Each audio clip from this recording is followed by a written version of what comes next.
जातीवरती असणारं आरक्षण रद्द करा, सामाजिक आरक्षण रद्द करा असं म्हणतो, तेव्हा ते खरेच या देशामधल्या लोकांचे लोकप्रतिनिधी आहेत का?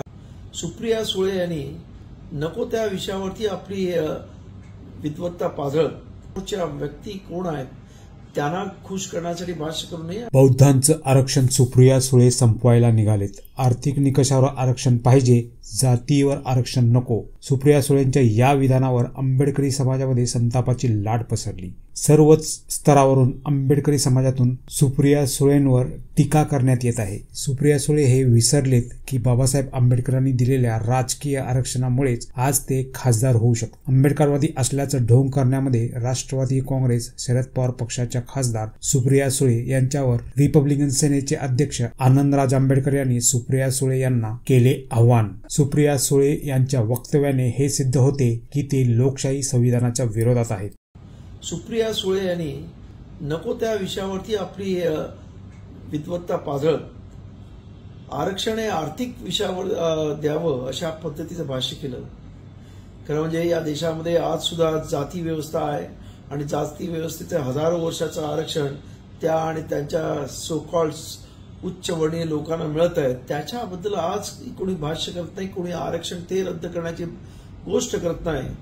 परंतु जातीवर मिळणारं SC STचं आरक्षण रद्द करा यासाठी सतत ह्या जो लोकांमध्ये एक प्रकारचा हेच लोकप्रतिनिधी भाष्य करतात. खरं म्हणजे दुर्दैवी आहे.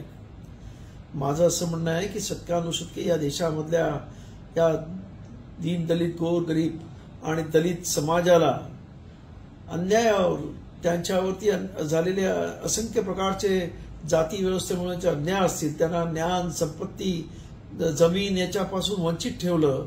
आज कुठेतरी बाबासाहेब आंबेडकरांसारखा महासुले झाला आणि त्यांनी खऱ्या अर्थानं या देशामधल्या तमाम या दलितांना, कष्टकऱ्यांना एक आशेचा किरण दाखवलेला आहे.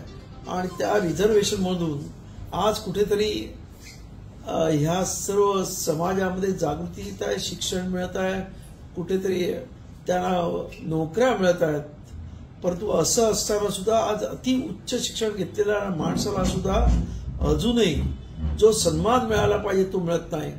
हे एवढं सर्व असताना आपण जेव्हा जातीवरती असणारं आरक्षण रद्द करा, सामाजिक आरक्षण रद्द करा असं म्हणतो, तेव्हा ते खरेच या देशामधल्या लोकांचे लोकप्रतिनिधी आहेत का हा महत्वाचा प्रश्न ठरतो.